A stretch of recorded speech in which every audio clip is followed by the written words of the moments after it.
तो आदाब, नमस्कार, गुड इवनिंग, सत श्री अकाल। एक बार फिर आप तमाम लोगों का स्वागत है क्राइम तक की कहानी के इस एपिसोड में। उम्मीद है पूरी फैमिली अच्छी होगी, अपना ख्याल रख रही होगी। इस दुनिया में तरह तरह के लोग हैं। उन्हीं लोगों में से एक शख्स था जिसका शौक फोटोग्राफी थी, लेकिन फोटोग्राफी की जो शौक थी उसके साथ साथ एक और शौक था, और वो शौक था दुनिया भर के ख़जाने को ढूंढना। ऐसे बहुत सारे लोग हैं जो दुनिया में दबे हुए या कहीं और ख़जाने को ढूंढने की कोशिश करते हैं। बहुत बार ख़जाना मिलता भी है, इस पर कई फिल्में भी बन चुकी हैं। लेकिन ये जो शख्स था, ख़जाना ढूंढने की काफ़ी इसने कोशिश की, इतिहास के पन्नों के ज़रिए कामयाबी मिली नहीं। धीरे धीरे वक्त बीता, फिर उसे लगा कि कहाँ ख़जानों के चक्कर में पड़ा हुआ हूँ, ख़जाने तो मिलेंगे नहीं। तो जहाँ सबको पता है कि कई ऐसी जगह है इस दुनिया में जहाँ पे ख़जाना रखा रहता है, तो उन गड़े या दबे ख़जाने को ढूंढ कर अपना वक्त ज़ाया करने की बजाय क्यों ना उन ख़जानों के बारे में बात की जाए जो हम सबको पता है कहाँ रखा होता है। अब इसने फिर धीरे धीरे सोचना शुरू किया, और तभी इसे ख्याल आया, एक ऐसा ख़जाना जो हर एक की आंखों के सामने होता है लेकिन कोई वहाँ तक पहुँच नहीं पाता है, तो क्यों ना उस ख़जाने पर हाथ मारा जाए। और वो ख़जाना था एक बैंक में। अब उसने जब ये दिमाग में ख्याल आया तो इसके बाद उसने उसके ऊपर काफ़ी रिसर्च किया। रिसर्च करने के बाद अब उसने तय किया कि इस बैंक में रखे हुए पैसों को लूटा जाए, क्योंकि मेरे लिए यही ख़जाना है, और साथ ही अपनी होशियारी, अक्लमंदी दिखाने का भी यही ज़रिया है। इसके बाद उसने एक बैंक को चुना, और यहीं से कहानी शुरू होती है। ये कहानी है फ्रांस के शहर नीस की। उस वक्त दुनिया के चुनिंदा ऐसे बैंक थे जिनकी मजबूती, जिनकी सुरक्षा की मिसालें दिया जाती थी। तो इस बैंक का नाम था सोसाइटी जनरल। इस सोसाइटी जनरल बैंक की खासियत ये थी कि बहुत पुरानी इमारत में बनी हुई थी। इसकी सुरक्षा ऐसी थी कि वो गार्ड या इंसानों पर भरोसा नहीं करते थे, वो बिल्डिंग, इमारत, दरवाजे, उसकी मजबूती पर भरोसा करते थे। तो इस बैंक में एक बड़ा सा मेन गेट था, उसका वज़न ही करीब 20 टन था। उस 20 टन के दरवाजे को हर दिन जब बैंक सुबह खुलने का वक्त होता तो लोग आते, कर्मचारी आते, बैंक के स्टाफ आते। तो जो टाइम होता कि अगर सुबह 9 बजे बैंक खुलेगा, तभी उस बैंक के मेन गेट को खोला जाता और फिर अंदर लॉकर और बाकी सारी चीज़ें होती। इस बैंक की बिल्डिंग दरो दीवार ऐसी थी कि दीवारों में भी लोहे लगे हुए थे, तो दीवारों को भी भेदना आसान नहीं था। कोई रोशनदान नहीं, कोई खिड़की नहीं, कोई और ऐसी चीज़ नहीं, मतलब एक छोटा सा भी रास्ता जिससे आप बैंक के अंदर दाखिल हो सकें। सिर्फ और सिर्फ एक बड़ा सा गेट, और उस गेट को बैंक खुलते ही खोला जाता सबके सामने, और फिर बैंक जब बंद होने का वक्त आता तो उस गेट को बंद कर दिया जाता। 19 जुलाई 1976 की बात है ये। सुबह का वक्त था। तमाम स्टाफ गेट के पास पहुंच गए बैंक के वक्त से पहले। अच्छा, ये वो दौर था 1976। तब ये एटीएम या फिर इस तरह की चीज़ें नहीं थी। आपको बैंक का लेन देन के लिए आपको बैंक ही जाना पड़ता था। एटीएम मशीनें भी नहीं हुआ करती थी कि आप कहीं से पैसे ले लो, उसमें डाल दो, डिपॉजिट कर दो, क्योंकि टेक्नोलॉजी थी नहीं। तो हर काम, जैसे हम आप कुछ साल पहले तक बैंक ही जाया करते थे हर बार, तो ये वो दौर था। तो ना इंटरनेट, ना टेक्नोलॉजी बैंक में। तो बैंक पूरी तरह से इंसानों के हवाले और इस मजबूत दरवाजे और दीवार के भरोसे पर। 19 जुलाई 1976 की सुबह बैंक खुलने का वक्त हुआ। तमाम स्टाफ पहुंच गए। अब जिसकी जिम्मेदारी थी उस बैंक के ताले को खोलना, वो उस वॉल्ट यानी दरवाजे को खोलता है, लेकिन दरवाज़ा खुलता ही नहीं, बिल्कुल जाम। दोबारा कोशिश करता है, नहीं खुलता है। करीब 10-15 मिनट हो जाते हैं। तभी बैंक स्टाफ को याद आता है कि ऐसा 2-3 बार पहले भी हो चुका है कि दरवाज़ा खोलने की कोशिश की गई और नहीं खुला, शायद वो अंदर से जाम हो जाता है। तो इस दरवाजे और इस सिक्योरिटी की जिम्मेदारी जो जिस कंपनी को दी गई थी, जिसने ये दरवाज़ा बनाया था, जिसने ये ताला बनाया था, इससे पहले 2-3 बार जब भी ये दरवाज़ा नहीं खुला तो उस सिक्योरिटी कंपनी को फ़ोन किया गया। उनका फिर स्टाफ आया और उसने अपनी टेक्निक से दरवाजे को खोल दिया। तो 19 जुलाई 1976 की सुबह भी दरवाज़ा खोलने की कोशिश की गई, खुल नहीं रहा।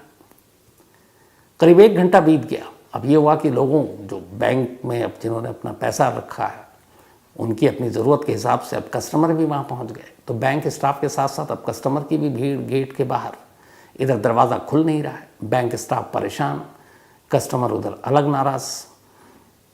तो 1 घंटे की तमाम कोशिश के बावजूद जब नहीं खुला तो ये तय हुआ कि उस सिक्योरिटी कंपनी को फ़ोन करके बुलाया जाए। अब सिक्योरिटी कंपनी को इन्फॉर्मेशन दी गई कि भैया दरवाज़ा खुल नहीं रहा, आप आ जाओ।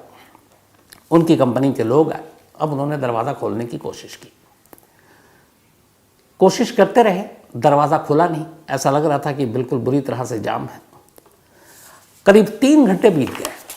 3 घंटे तक वो दरवाज़ा नहीं खुला। जब 3 घंटे तक नहीं खुला, इधर कस्टमर परेशान, क्या करें। तो फिर ये तय हुआ कि दरवाज़ा वैसे तो खुलेगा नहीं, दीवार भी इतनी मजबूत है, टूट सकती नहीं। तो एक काम करते हैं, इस दरवाजे के अंदर एक ड्रिल करते हैं, ड्रिल मशीन से एक होल करते हैं और उसके ज़रिए ये देख सकते हैं हाथ डालकर कि आखिर अंदर से वो कहाँ पे लॉक फंसा हुआ है। तो जहाँ पे अंदर से लॉक हुआ करता था, चूँकि उस कंपनी को मालूम, उन्होंने ड्रिलिंग मशीन से उसी के पास एक होल करना शुरू किया। उसमें भी काफ़ी वक्त लगा, क्योंकि 20 टन वज़नी दरवाज़ा और चोर वो ड्रिलिंग के ज़रिए खोल ना पाए, इसकी भी पूरी इंतज़ाम उसमें था। खैर कुछ वक्त लगा। ड्रिल मशीन के ज़रिए एक छोटा सा होल हुआ जिससे कि एक हाथ अंदर जा सके। अब एक कंपनी के मुलाजिम ने हाथ अंदर डालकर उस लॉक को टटोला कि अंदर से होकर जाम है तो खोल सकें। लेकिन जब हाथ अंदर गया तो वो हैरान रह गया। उसने देखा जहाँ पर लॉक होना चाहिए था, लॉक की जगह पर ऐसा लग रहा है कि जैसे अंदर से किसी ने पूरे ड्रिल करके या फिर एक तरह से उसको जाम कर दिया है। मतलब कोई ऐसी चीज़ जो कई बार लोहा को पिघलाकर और वो सारी चीज़ें करते हैं, आप उसको परमानेंटली बंद कर देते हैं।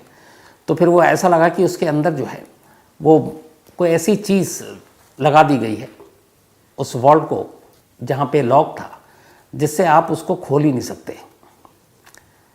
मतलब वेल्डिंग मशीन के ज़रिए उस लॉक के पूरे हिस्से को और दरवाजे के 2 पार्ट जो होते थे, वेल्डिंग मशीन से उसको जाम कर दिया अंदर से। अब ये कैसे मुमकिन? पहले तो सिक्योरिटी कंपनी का उस मुलाजिम को हैरानी जब उसने अपने सीनियर को बताया कि अंदर तो वेल्डिंग के थ्रू पूरा जाम कर दिया गया। तब बदहवास लोगों ने चारों तरफ देखना शुरू किया बैंक के दीवारों को, पूरी दीवार सलामत, छत सलामत। तो कौन ऐसा शख्स हो सकता है जो अंदर से वेल्डिंग के ज़रिए पूरे दरवाजे को लॉक कर दे? और जिसने लॉक किया फिर वो अंदर ही होना चाहिए, बाहर आने का कोई दूसरा रास्ता तो है नहीं। लेकिन अभी उससे पहले मुश्किल ये थी कि चलो किसी ने लॉक किया, पहले अंदर तो दाखिल हों ताकि वहाँ का मंजर देखें। अब ये हुआ कि इतना बड़ा होल जिससे एक आदमी कम से कम अंदर दाखिल हो, वहाँ पे कहाँ पे किया जाए? दरवाजे के साथ बहुत वक्त लगता। इधर लोगों की भीड़ बढ़ती जा रही थी। आखिरकार तय हुआ कि एक दीवार के पास वेल्डिंग मशीन से एक इतना बड़ा सुराख किया जाए कि एक आदमी एक बार में आसानी से अंदर दाखिल हो सके। अब उस दीवार में होल करना शुरू किया गया। आखिरकार दीवार में होल किया गया। पहला शख्स अंदर गया। जब वो अंदर गया तो वो अंदर चीख पड़ा। उसने देखा कि अंदर सारे लॉकर टूटे पड़े हुए हैं, सारी तिजोरी गायब, उसके अंदर का रखा हुआ माल गायब। अब धीरे धीरे करके बाकी लोग अंदर गए। अंदर जाने के बाद अब उस वेल्डिंग, जब दरवाजे को देखा अंदर से, तो वेल्डिंग मशीन के ज़रिए बाकी उस पूरे दरवाजे के लॉक और सिस्टम को इस तरह से बंद कर दिया गया था कि आप दरवाज़ा खोल ही नहीं सकते थे, और इसीलिए बाहर से दरवाज़ा खुल नहीं रहा था। अब फिर उस वेल्डिंग जो किया गया था उसको तोड़ा गया, हटाया गया, तब दरवाज़ा खुला। अब अंदर जब उन्होंने देखा कि सारी चीज़ें लुट गई हैं, और फिर उनकी नज़र पड़ी बैंक के अंदर कोई शख्स नहीं, एक गड्ढे पे बहुत बड़े। अब उन्होंने उस गड्ढे को देखा तो लगा ये कुछ सुरंग टाइप है। अब यहाँ से पुलिस की एंट्री होती है। फ़ौरन पुलिस को खबर दी जाती है। पुलिस पहुँचती है। पुलिस बैंक का मुआयना करती है। बैंक का मुआयना करने के बाद जो सबसे पहले पुलिस देखती है, अंदर बैंक के एक दीवार पर एक मैसेज लिखा हुआ था। शायद जिसने बैंक पर हाथ साफ किया था उसने जाते जाते ये मैसेज लिखा था। ये जो मैसेज है था तो फ्रेंच लैंग्वेज में, लेकिन उसका हिंदी में ट्रांसलेशन ये है कि बग़ैर हथियार, बग़ैर नफ़रत के और बिना किसी वायलेंस के, बिना किसी हिंसा के। तो बग़ैर हथियार, बिना नफ़रत और बिना किसी हिंसा के बैंक लूट लिया। अब इससे क्लियर हो गया कि ये बैंक रॉबरी का मामला है। तो ये बैंक की चोरी 900 करोड़ की, लेकिन एक 100 करोड़ बैंक हाइस्ट, 100 करोड़ रुपए की चोरी, कैसे हुई ये चोरी? कुकू एफएम के ऑडियो बुक में आप जाकर ये पूरी कहानी इंटरेस्टिंग सुन सकते हैं कि आखिरकार 100 करोड़ रुपए चुराने के लिए क्या क्या किया होगा। तो डिटेल में ये कहानी कुकू एफएम के ऑडियो बुक पर है, 100 crore bank heist. Kuku FM देश का बेस्ट ऑडियो शो प्लेटफॉर्म है जिसके 15 लाख से ज़्यादा एक्टिव हिंदी पेड सब्सक्राइबर हैं और यहाँ हर महीने 4200 घंटे के कंटेंट्स के साथ ये लगातार बढ़ रहा है। कुकू एफएम ऐप पर 10,000 से ज़्यादा ऑडियो बुक हैं जिसे आप कहीं भी कभी भी सुन सकते हैं, हिंदी में सुन सकते हैं। इसमें biography, business, crime, entertainment, politics तमाम बुक हैं।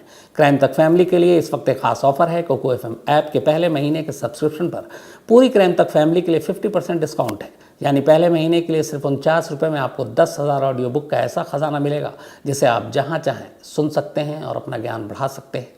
इस वक्त आप अपनी स्क्रीन पर एक QR कोड देख रहे हैं, इसे स्कैन करके direct Kuku FM app download कर सकते हैं। और इसके अलावा क्राइम तक फैमिली के लिए नीचे दिए गए डिस्क्रिप्शन बॉक्स में लिंक को क्लिक करें और कूपन कोड CRIME50 लगाएं, जिससे पूरी फैमिली को 50% डिस्काउंट के साथ 99 रुपये का सब्सक्रिप्शन सिर्फ 49 रुपये में मिलेगा। पुलिस ने मामले की तफ्तीश की। अब उस सुरंग को पे जब नज़र पड़ी पुलिस की टीम की, तो उस सुरंग में मजबूरी थी किसी को उतार कर देखना कि इसका दूसरा सिरा कहाँ जाकर खुलता है। खैर पुलिस की टीम जो है सुरंग में उतरी। सुरंग में अंधेरा। अब वो अंधेरे में चलते गए। चलते चलते जब वो सुरंग के दूसरी तरफ निकले तो पता चला कि वो उस शहर के एक अंडरग्राउंड सीवरेज होती है उसकी लाइन थी। और वो शहर के एक खास जगह पे सीवर के पास से बाहर निकले। जहाँ पे वो सीवर निकल रहा था वहाँ पे बिल्कुल सुनसान टाइप की जगह थी। तो अब बैंक से इस सीवर के बाहर पुलिस की टीम निकली तो ये अंदाज़ा हो गया कि जो बैंक के लुटेरे थे उन्होंने सुरंग खोदी, इस सीवरेज लाइन के थ्रू बैंक तक पहुँचे, बैंक को लूटा और इसी रास्ते से वापस चले गए। अब ये क्लियर हो गया कि ये मामला बैंक रॉबरी का। अब पुलिस को बैंक के अंदर से भी कुछ चीज़ें मिली, सुरंग के अंदर से भी कुछ चीज़ें मिली, बैंक के अंदर से उन्हें बहुत सारे खाने पीने की चीज़ें मिली, कुछ खाई हुई, कुछ आधी खाई हुई। उन्हें लगा कि जो भी चोर था बड़ी तसल्ली से उसने खाना खाया क्योंकि खाने की मात्रा इतनी ज़्यादा थी। इसके अलावा उनको 27 गैस सिलेंडर मिला जो शायद बैंक के जो अंदर के तिजोरियाँ थीं उनको काटने के लिए इस्तेमाल किया गया था। वेल्डिंग टॉर्च जलाई थी। तो ये सारी चीज़ें इशारा कर रही थी कि ये पूरा मामला एक प्री प्लान चोरी का था। इतना ही नहीं, जिस सुरंग के ज़रिए सीवर के थ्रू पुलिस की टीम निकली तो वहाँ पे वेंटिलेशन मशीनें भी लगी हुई थी ताकि हवा जो है फ्रेश एयर वो ले सकें ताकि अंदर दम घुट ना जाए। तो इतने सारे तामझाम के साथ शहर के एक सबसे सुरक्षित बैंक के अंदर एक चोर चोरी कर चुका था। अब हिसाब किताब लगाना शुरू किया गया। जब हिसाब किताब लगाना शुरू किया गया तो उस वक्त जो रिपोर्ट आई वो ये थी कि 20 मिलियन से भी ज़्यादा, यानी कि डॉलर में अगर कहें तो 110 मिलियन डॉलर और इंडियन करेंसी में कहें तो करीब 900 करोड़ रुपए कैश और ज्वेलरी उस बैंक की तिजोरी से गायब हो गए थे जो अलग अलग लोगों के थे। 900 करोड़, ये उस वक्त की सबसे बड़ी चोरी थी। इस चोरी की खबर पूरी दुनिया की मीडिया में आई, फ्रंट पेज पे खबरें छपी और इस चोरी के तरीके पे लोग हैरान थे कि कैसे ये चोरी हुई। अब पुलिस के ऊपर, फ्रेंच पुलिस पर दबाव कि इस चोरी के केस को सुलझाएं। फ्रेंच पुलिस ने अपनी स्पेशल टीम बनाई, लोगों को लगाया। 3 महीने बीत गए। 3 महीने तक कोई जानकारी नहीं मिली। अब अक्टूबर का महीना आ गया, अक्टूबर 1976। पुलिस अब भी कोशिश कर रही है 900 करोड़ रुपए के चोरों को पकड़ने की और हाथ खाली है।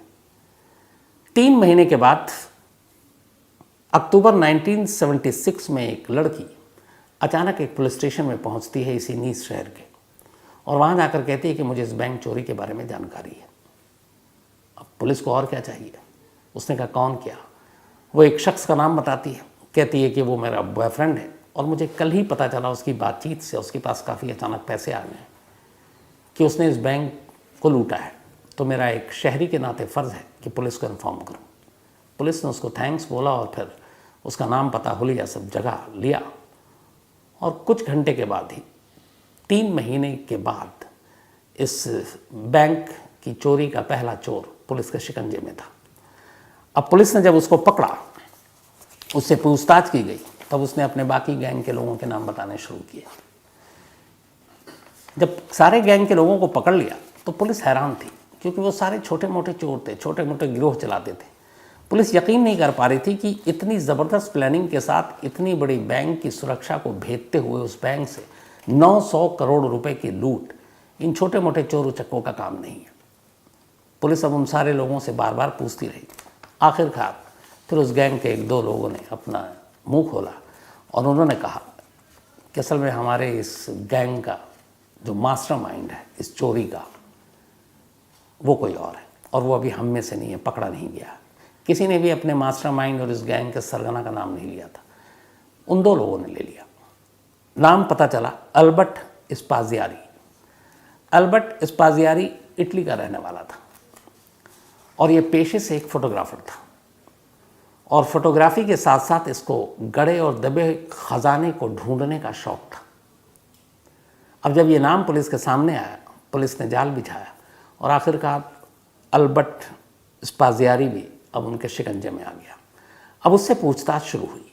जब पूछताछ शुरू हुई तब उसने बताया कि मैं दुनिया भर में बहुत सारे ख़जाने की तलाश में भटकता रहा, कामयाबी मिली नहीं। तब मैं इस शहर में आया और इस शहर में आने के बाद मैंने भी इस बैंक में अपना अकाउंट खुलाया, और इस अकाउंट को खुलवाने के बाद अब मुझे लगा कि ख़जाने के पीछे कहाँ इधर उधर भागते रहो, क्योंकि मुझे इस बैंक के बारे में असलियत पता चल गई थी कि इस बैंक में बहुत सारे पैसे हैं, यानी ख़जाने हैं। तो इसी सोसाइटी जनरल बैंक में फिर मैंने अपना अकाउंट खुला लिया। अकाउंट खोलने के बाद अब मैं अक्सर बैंक आता और अब मैंने प्लानिंग करनी शुरू की। सबसे पहले उसने इस बैंक में एक लॉकर लिया। उसने कहा कि उस लॉकर को लेने के बाद मैंने बैंक चूँकि इतनी बार गया था, बहुत सारी फोटोग्राफर था पेशे से, तस्वीरें भी ली, तो उसने देखा कि इस पूरे बैंक की जो सुरक्षा है वो सिर्फ एक मेन गेट के हवाले है। 20 टन वजनी वो गेट जो खुलता नहीं है और उसे खोलने वाला कोई नहीं है। तो मुझे लगा कि बाकी पहरेदार और बाकी लोगों की तरफ से ये बेखबर है बैंक के तमाम जो करता धरता है। तो इसने कहा कि उस दरवाजे को तो खोलना और उस दरवाजे से आकर चोरी करना मुश्किल था। तो उसने सबसे पहले ये भी सोचा कि अंदर शायद कुछ सिक्योरिटी सिस्टम में अलार्म होगा। तो उसने जब अपना जो एक लॉकर लिया, उसके अंदर उसने एक अलार्म वॉच रख दिया, एक घड़ी जिसमें अलार्म बजती है, और उसमें रात का टाइम फिक्स किया। और अपने एक दिन लॉकर में गया, उसने उस अलार्म वॉच को उसके अंदर डाल दिया। घंटी बजी, कुछ नहीं हुआ। 2 दिन बाद वो फिर बैंक आया, उसने घड़ी में अलार्म सेट किया। फिर रात को घंटी बजी, कोई हरकत नहीं। तो वो अब कन्विंस हो गया कि इस बैंक में सिक्योरिटी सिस्टम कुछ नहीं है जो डिटेक्ट कर सके ऐसे, क्योंकि अगर लॉकर के अंदर अलार्म बज रहा है तो कोई सेंसर या बाकी चीज़ें पकड़ सकती हैं, लेकिन वहाँ किसी को खबर ही नहीं हुई। नॉर्मल बैंक में सुबह से रात तक काम चल रहा है। उसे लगा कि बस अब इस बैंक को लूटना आसान है। इसके बाद वो इंजीनियर बनकर शहर के म्युनिसिपल दफ्तर पहुँचता है। बैंक को चारों तरफ से वो अपनी नज़रों से पहले ही टटोल चुका था। अब वो पहुंचा इंजीनियर बनकर फेक म्युनिसिपल कॉरपोरेशन के दफ्तर। उसने वहाँ से शहर का नक्शा लिया। शहर के नक्शे को लेकर अब उसने उस बैंक को देखा, उस बैंक के इर्द गिर्द की तमाम चीज़ों को देखा, पर उसे कहीं से भी बैंक में और एंट्री का कोई रास्ता सूझा नहीं, क्योंकि बैंक की दीवार और उस दरवाजे को भेदना नामुमकिन, और कहीं एक छोटा सा रोशनदान भी नहीं जिससे दाखिल हो। तब उसे लगा ज़मीन के ऊपर की बजाय ज़मीन के नीचे की तरफ सोचो। उस नक्शे के ज़रिए उसे पता चला कि यहाँ पे कुछ सीवरेज लाइन है। उनमें से एक सीवरेज लाइन पे उसने फिर अपनी आकर नक्शे के हिसाब से ज़ीरो इन किया और एक रोज़ उस सीवर में उतर गया। उतरने के बाद उसने नापना शुरू किया और फिर उसे अंदाज़ा हो गया कि ये सीवर की लाइन जो मेन शहर के मेन सीवर की लाइन है, उससे एक जगह पर आकर ये कटती है, और वहाँ से अगर हम सुरंग बनाएं तो सीधे बैंक के अंदर जाकर इस सुरंग को खोल सकते हैं। अब यहाँ तक तो सब ठीक था, लेकिन जो उसने नापा उसके हिसाब से उसको मेन सीवरेज लाइन से कट कर बैंक तक जाने के लिए 26 फीट टनल बनाना था, यानी 26 फीट लंबा सुरंग। अब ये उसके अकेले का बस का था नहीं, क्योंकि वो चोरी की प्लानिंग कर रहा था। ये खुदाई और सुरंग बनाना उसे आता नहीं। फिर उसने रिसर्च किया। उसने शहर के एक बदनाम गिरोह के बारे में पता किया और एक तरह से उनको, उस गैंगस्टर्स की टीम को अपने साथ मिलाया। उन्हें अपना आइडिया दिया, कहा बैंक को लूटना है लेकिन उसके लिए सुरंग बनाना है। वो गैंग तैयार हो गई, लेकिन उसने कहा कि इसमें वक्त लगेगा क्योंकि ये सुरंग जो बनाने का काम है सिर्फ रात के अंधेरे में हो सकता है। अब रात के अंधेरे में सुरंग बनाने का काम शुरू हुआ उस सीवरेज लाइन के अंदर, और इस काम में पूरे 2 महीने लगे 26 फीट का यह सुरंग बनाने में। 2 महीने पूरे होने के बाद अब ये इंतज़ार करने लगे कि बैंक की छुट्टी वाला दिन आए। सैटरडे को बैंक बंद होता है, संडे को बंद होता है, तो मंडे को खुलेगा। तो उन्होंने कहा कि अब सैटरडे का दिन चुनते हैं। सैटरडे को बैंक जैसी शाम को बंद, ये लोग अपने साथ सारी चीज़ें, तब गैस सिलेंडर, कटर, खाना पीना सब लेकर सैटरडे की शाम को बैंक के अंदर दाखिल हो जाते हैं। अगले 27 घंटे तक ये लोग बैंक में रहते हैं, 27 आवर्स, पूरा सैटरडे और पूरा संडे शाम तक। वहाँ जाने के बाद हर एक लॉकर को तोड़ते हैं तसल्ली से, लंच भी वहीं करते हैं, ब्रेकफास्ट भी वहीं करते हैं, डिनर भी वहीं करते हैं। सब करने के बाद एक वेल्डिंग मशीन से जो मेन दरवाज़ा था उसके अंदर से उसको बंद कर देते हैं, ताकि अगर ऐन वक्त पे कोई बैंक में आना भी चाहे तो अंदर ना आ पाए, और बैंक में दाखिल होने का दूसरा कोई रास्ता नहीं था। इस तरीके से इसने ये सारी लूटपाट की, लेकिन एक गैंग मेंबर की गर्लफ्रेंड ने पुलिस में भांडा फोड़ दिया और इसलिए सारे लोग पकड़े गए। तो अब ये साहब भी पकड़े गए, मास्टरमाइंड। इसके बाद इनको जज के सामने पेश किया गया। जज के सामने जब पेश किया गया तो सारे सबूत इसके खिलाफ थे। इसने अपना जुर्म कबूल कर लिया। उसने कहा कि हाँ, मैं ही इसका मास्टरमाइंड हूँ। इतनी बड़ी चोरी थी। उस जुर्म को देखते हुए उस वक्त अदालत ने इसको उम्र कैद की सज़ा सुनाई। उम्र कैद की सज़ा मिल तो गई, लेकिन अभी तक चोरी का माल नहीं मिल रहा था। अब पुलिस इधर परेशान थी। थोड़े बहुत मिल गए, 900 करोड़ में थे 200-400, आधे से ज़्यादा अभी तक नहीं मिले। अब मास्टरमाइंड यही, तो चोरी का रकम भी कहाँ है इसी को पता। पुलिस ने इससे कहा भी कि देखो अगर तुम करोगे तो तुमको तुम्हारी सज़ा कम होगी, लेकिन इसने बताया नहीं। अब जिस दिन उम्र कैद की सज़ा हुई, सज़ा सुनाने के बाद जज साहब इससे आखिरी बार पूछते हैं कि कहाँ है तुम, अगर बता सको। सज़ा सुनाई जा चुकी है, उम्र कैद मिल चुकी है। ये कागज़ पर कुछ कोडवर्ड लिखता है और वो कोडवर्ड लिखकर जज साहब के आगे कर देता है। कहता है ये सारा चोरी का माल यहाँ छुपा हुआ है।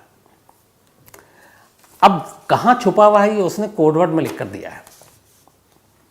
जज साहब ने पूछा कि इसका कोड बताओ, तो उसने कहा नहीं, मैं कोर्ट में सबके सामने नहीं बताऊंगा। मैं कहाँ कहाँ ख़जाना छुपा है अलग अलग जगहों पर है, ये कोड मैंने आपको दे दिया। ये डिकोड मैं सिर्फ आपके सामने करूँगा, अकेले में आपके कमरे में। जज तैयार हो गए। अब बाकी सारे लोग कोर्ट रूम में, जज साहब के चैम्बर के अंदर ये पहुँचते हैं चोर साहब। और वहाँ पहुँचने के बाद अब वो जज पूछता है कि चलो अब कोड बताओ। तो जब कोर्ट की बात आ रही थी, ये कुछ टाइम लेता है और कुछ बताना शुरू करता है। और इसी बीच में अचानक जज साहब के कमरे में एक विंडो थी और वो विंडो फर्स्ट फ्लोर पे थी। इसके बाद अचानक जज साहब उलझे हुए और ये उस विंडो से नीचे छलांग मार देता है। नीचे एक मोटरसाइकिल खड़ी थी पहले से, नीचे छलांग मारते ही उस बाइक पर बैठता है और 9-2-11 जज के कमरे से उम्र कैद की सज़ा मिलने के बाद ख़जाने का पता देने के नाम पर ये जज की आंखों के सामने से भाग जाता है। फिर ऐसा भागता है कि कभी उसका कोई सुराग नहीं मिलता। अब वो निकल चुका, हाथ आया नहीं। धीरे धीरे वक्त बीता, लेकिन चोर अभी भी सामने नहीं आ रहा है। आखिरकार बहुत लंबा वक्त जब बीत गया तो फिर 1989, 8 जून 1989 में खबर आई इटली से। अल्बर्ट की मां ने कहा कि उसके बेटे की मौत हो गई है इटली में। 8 जून 1989 को पूछा गया कि कैसे मौत हुई। उन्होंने कहा मुझे भी नहीं मालूम। कुछ लोग मेरे बेटे की डेड बॉडी को मेरे घर के बाहर रख कर चले गए। तो ये आज भी एक राज है कि अल्बर्ट की मौत कैसे हुई, किन लोगों ने मारा या फिर नेचुरल डेथ हुई, और वो कौन लोग थे जो उसकी डेड बॉडी को उसके घर के बाहर चले गए। लेकिन इससे पहले जब ये वहाँ से भागा था तब अल्बर्ट ने एक टीवी इंटरव्यू दिया था, और उस टीवी इंटरव्यू में उसने डिटेल में बताया था कि उसने इस चोरी की प्लानिंग कैसे की थी। वही डिटेल जो अभी मैंने आपको थोड़ी देर पहले सुनाई। तो ये थी उस वक्त की सबसे बड़ी चोरी। और कमाल की बात यह कि चोर जज के कमरे से भी भाग गया, और ऊपर से कमाल की बात ये कि उस लूट की रकम में से ज़्यादातर रकम कहाँ है आज भी वीनस या फिर पुलिस को नहीं मालूम। तो कहानी में आज इतना ही, लेकिन कहानी ख़त्म करूं कल भी भूल गया था, और इत्तेफाक से आज thank you so much crime तक फैमिली के हो, क्योंकि अब 8 मिलियन की ये फैमिली हो गई है। खबर सुनाने में इतना बिजी था कि कल याद ही नहीं रहा, लेकिन बहुत बहुत आप तमाम लोगों का शुक्रिया, बल्कि आप ही की वजह से है। और 8 मिलियन का अब ये परिवार हो चुका है, तो पूरी टीम को बहुत बहुत बधाई, मुबारक। अब कहानी ख़त्म करूं उससे पहले वही अपना सिलसिला। आज रचित शर्मा, इनका जन्मदिन है तो हैप्पी बर्थडे रचित। इसके अलावा धर्म मिश्रा, इनका भी बर्थडे है तो हैप्पी बर्थडे धर्म जी। और बल्कि इनका 10 को था तो बिलेटेड हैप्पी बर्थडे। और ये अजंता मिश्रा जी ने भेजा है, उनके हस्बैंड हैं शुएब अंसारी, इनका भी जन्मदिन है तो हैप्पी बर्थडे शुएब। और ये मकसूद ने भेजा है। साथ ही सुमी रंदीक, इनका भी आज जन्मदिन है तो हैप्पी बर्थडे सुमी रंदीक जी। और ये दीपांकर बारगुहाई ने भेजा है, ये सीआरपीएफ में जम्मू कश्मीर में पोस्टेड है, और उनकी वाइफ है ये। दिलीप कुमार का भी जन्मदिन है तो हैप्पी बर्थडे दिलीप। और तुलसी कुमार दास ने भेजा है। साथ ही अस्तित्व उर्फ आयु, इनका भी जन्मदिन है तो हैप्पी बर्थडे अस्तित्व। और श्वेता यादव, अखिलेश यादव और सौरभ यादव ने भेजा है। भानु प्रताप शर्मा, इनका भी जन्मदिन है तो हैप्पी बर्थडे भानु जी। और अरविंद शर्मा ने भेजा है। इसके अलावा नीलांचल 9 को इनका बर्थडे था तो belated happy birthday Nilanchal, and sorry उस दिन मैं भूल गया था। साथ ही रिपुंजय रावत, इनका भी जन्मदिन है तो हैप्पी बर्थडे रिपुंजय। और रोहित उपाध्याय ने भेजा है। इसके अलावा ध्रुव, इनका भी आज बर्थडे है तो हैप्पी बर्थडे ध्रुव, हमेशा खुश रहें। और मतरीना एंड सुमू, इनके पेरेंट्स हैं, उन्होंने भेजा है स्वीडन से। साथ ही आज व्योमा प्रीक, बल्कि व्योमा पारीक जी, थैंक यू सो मच आपके इस मेल के लिए। और Sudhakar Gupta, thank you so much Sudhakar आपके मेल के लिए और वो तस्वीर के लिए। असल में जून में मैं एक शादी में गया था, और इत्तेफाक से सुधाकर ने जो मेल भेजा उसमें ये है कि दूल्हा दुल्हन के साथ मैं खड़ा हूँ और यही फ़ोटो ले रहे हैं, और तब इनको पता नहीं था, इन्होंने पहचाना नहीं मुझे। इनका कहाँ बड़ा ही इंटरेस्टिंग मेल है। तो इन्होंने ये तस्वीर खींची, ये वहाँ एज ए फोटोग्राफ़र थे, और उसके बाद इन्होंने कहा कि अभी मैं अचानक वो सारी फ़ोटो देख रहा था, छांट रहा था, तो आपकी फ़ोटो पे नज़र पड़ी। मैंने फिर इनको याद आया कि अरे मैं तो ये हूँ, और इनको मिलना था। तो अब ये कह रहे हैं कि मैं, मतलब कमाल है कि आप सामने आपकी फ़ोटो भी ली और उस वक्त पहचाना नहीं। कोई बात नहीं सुधाकर जी, पक्का जल्दी मुलाकात होगी, किसी न किसी शादी में फिर टकरा जाएंगे। साथ ही Nilesh Kumar, thank you so much. इन्होंने 5 बजे सुबह मेल लिखा, जबकि ये अभी सोए भी नहीं थे। अमालियान Kumar Das, thank you so much आपका भी। Pradeep Kumar Panda, thank you so much आपका भी। जोयता दत्ता जी, इनके अभी पिताजी की बरसी थी, तो ऊपर वाला आत्मा को शांति दे। Shariq Malik, thank you so much आपका भी। तो कहानी में आज इतना ही। लेकिन एक बार फिर आपको याद दिला दूं कि कुकू FM ऐप पर क्राइम तक फैमिली मेंबर्स के लिए खास ऑफर है। क्राइम 50 कूपन है, डिस्क्रिप्शन में लिंक है, यहाँ आप जाएं और 99 रुपीज़ का सब्सक्रिप्शन 49 रुपीज़ में पहले मंथ के लिए पाएँ और कुकू FM के मज़े लें। अब आपसे मुलाकात होगी कल रात 9 बजे किसी नई कहानी के साथ। तब तक अपना ख्याल रखिएगा। Thank you very much.